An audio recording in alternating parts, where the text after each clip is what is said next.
е това, кой? То снима вече, Това ли? само го насочкам. Ма да снимам ли? Пирдов. Значи малко номинация госпожа Кина Боятлиева. Ма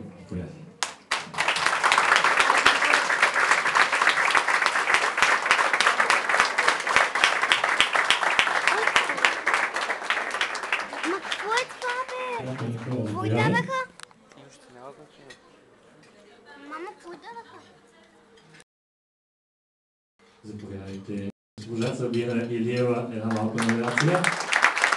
И сега, малкото голямата ще стане ясна. Заповядайте, приятел Филипе.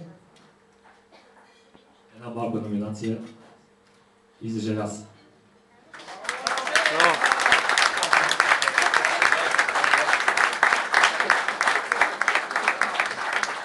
Така, по пътя на логиката, всичките четиримата работят с човешката душа на различни етапи от живота, но те днес има предимството да работи в началото, средата и края.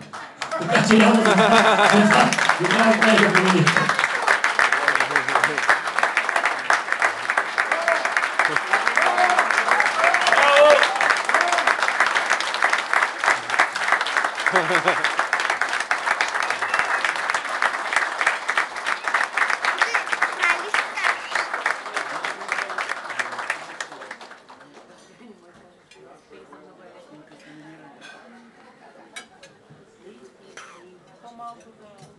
Искам да ми дам думата.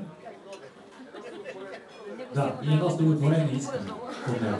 Негово стихотворение. Добър вечер на всички.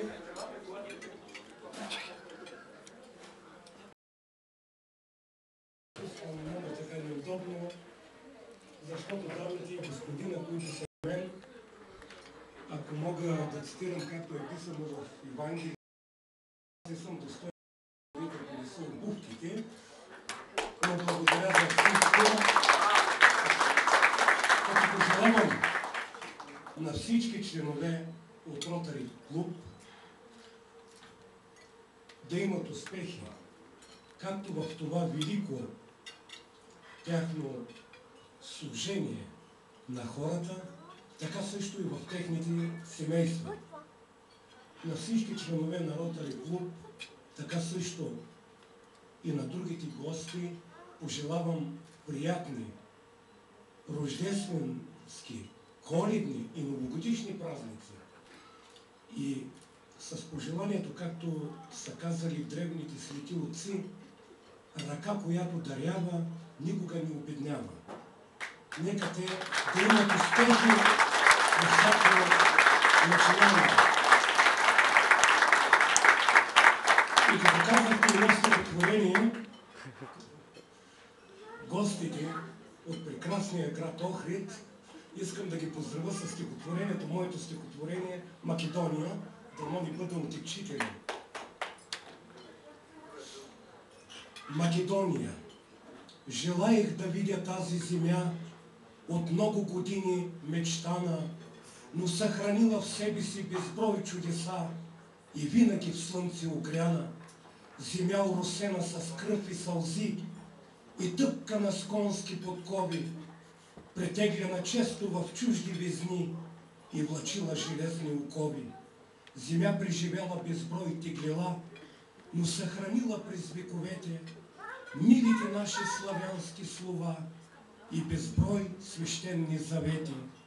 Желаех да видя бистрия Дрин и Вардар как влачи водите, поклон да направя на Паланка и на Страцин, къде кръвта си проляха отците, с очи да докосна Охрида мил и на езерото водите сини, да се поклоня пред крепостта на цар Самуил и да видя те с наши светини. Желаех, но и видях тази земя, изпълнена с радост и щедрост. От сърце слушах братски слова и усетих славянската нежност.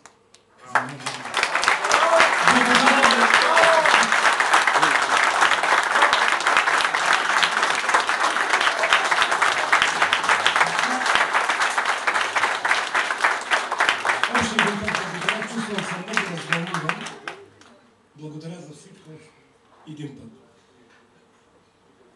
Благодаря ви много и честита ви награда. Искам да Благодаря. поканя децата, които се грижиха за нашето добро настроение тази вечер. Заповядайте. Малката, голямата Вероника, всичките пристигнат.